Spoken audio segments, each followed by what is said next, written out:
नमस्कार, मैं सुप्रिया और आप देख रहे हैं 4 PM राजस्थान की राजनीति इस समय गरमाई हुई है। बीजेपी के नेता और पूर्व मुख्यमंत्री वसुंधरा राजे बीजेपी पर हमलावर है। बता दें कि लोकसभा चुनाव में मिली बड़ी हार के बाद से राजस्थान बीजेपी में सब सही नहीं चल रहा है। लोकसभा में हार के बाद मंत्री किरोड़ी लाल मीणा ने इस्तीफा दे दिया। वहीं आने वाले दिनों में राजस्थान में उपचुनाव होने हैं। ऐसे में बीजेपी में जारी अंतर्कलह मोदी को बहुत परेशान कर सकती है। वहीं इन सब नाराजगी से साफ पता चलता है कि उपचुनाव में बीजेपी सभी सीटों पर हार जाएगी, जिसके बाद भजन लाल शर्मा की कुर्सी भी खतरे में जा सकती है। बता दें कि भारतीय जनता पार्टी में कार्यकर्ताओं और नेताओं की कोई इज्जत नहीं है। बीजेपी की ध्रुवीकरण वाली मानसिकता से सभी नेता परेशान हैं। बीजेपी नेताओं की पार्टी में ही कुछ नहीं सुनी जा रही है। मोदी अपनी तानाशाही के चलते अपनी पार्टी के नेताओं को कोई इंपॉर्टेंस नहीं दे रहे हैं, जिससे बीजेपी नेता परेशान है, जो राजस्थान में बीजेपी की बड़ी हार का कारण बन सकता है, जिसका मोदी और शाह को अंदाजा नहीं है। आपको बता दें कि बीजेपी में जारी अंतर्कलह बीजेपी को ले डूबेगी और मोदी अपनी अकड़ के चलते अपनी कुर्सी को गंवा देंगे। हाल ही में हुए लोकसभा चुनाव में मोदी ने बीजेपी को अधर में लाकर खड़ा कर दिया। बावजूद इसके मोदी की आदतों में कोई बदलाव नहीं आया। मोदी अपनी ध्रुवीकरण की राजनीति खत्म करने का नाम नहीं ले रहे। मोदी की ध्रुवीकरण की राजनीति से देश की जनता परेशान है। देश की जनता महंगाई, बेरोजगारी, भ्रष्टाचार के तले दबी जा रही है। देश में महंगाई चरम पर है, जिससे आम जनता काफी परेशान है।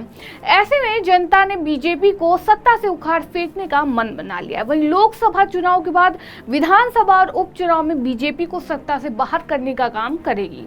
आपको बता दें कि विपक्ष पूरी तरह से मजबूत है और मोदी और बीजेपी की कमी उजागर करने में कोई कोर कसर नहीं छोड़ रहा है, जिसे बीजेपी की परेशानी और बढ़ती दिख रही है। बता दें कि लोकसभा चुनाव 2014 से पहले मोदी ने सत्ता में आने से पहले जनता से तमाम वादे किए थे और 2014 में सत्ता में आते ही जनता से किए सभी वादे भूल गए और जनता के लिए कोई भी काम नहीं किया। मोदी ने देश की जनता को सिर्फ आलसी और लाचार बनाने का काम किया है। देश के लोगों को रोजगार देने के बजाय मोदी ने 5 किलो राशन देकर उनको आलसी बना दिया है। वहीं देश की जनता मोदी की मानसिकता को समझ चुकी है। देश के 83% युवा बेरोजगार हैं, उनको रोजगार नहीं मिल रहा है। वे घर पर बैठे हैं, जिससे तमाम प्रकार की परेशानियां समाज में पैदा हो रही हैं, जिसके चलते देश की जनता ने मोदी और बीजेपी को सत्ता से बाहर करने का मन बना लिया है और राजस्थान के उपचुनाव में बीजेपी की बड़ी हार तय मानी जा रही है। राजस्थान की जनता पानी, बिजली, बेरोजगारी, महंगाई से जूझ रही है।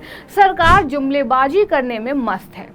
बेबस और लाचार जनता का कोई सुनने वाला नहीं है। बीजेपी नेता अपने भाषणों में जनता के हित के लिए सभी योजनाओं को परोस देते हैं, लेकिन धरातल पर कोई भी योजना साकार होती नहीं दिखाई देती है। सभी योजनाएं कागजों में ही फलती और फूलती हैं और मोदी की योजनाओं का लाभ आज तक जनता को नहीं मिल पाया, जिसका परिणाम जनता ने दे दिया है और जो बाकी रह गया है वो आगामी चुनाव में मिल जाएगा।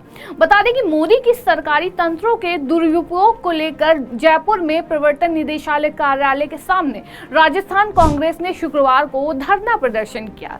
इस दौरान राजस्थान कांग्रेस के अध्यक्ष गोविंद सिंह डोटासरा ने केंद्र सरकार और राज्य सरकार पर जमकर हमला बोला और डोटासरा ने कहा कि आज राजस्थान में बीजेपी का कोई भी विधायक, चुना हुआ प्रतिनिधि, मंत्री दावे से नहीं कह सकता कि काम करवा सकता हूं।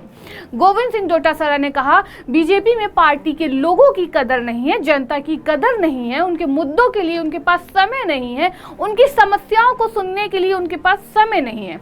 ये कुछ करने वाले नहीं है। ये लोग ताश के पत्तों की तरह ढह जाएंगे। मैं समझता हूँ कि वसुंधरा राजे चुपचाप तो नहीं बैठी होंगी, कुछ ना कुछ तो कर रही होंगी, इसलिए खेला शुरू होने वाला है।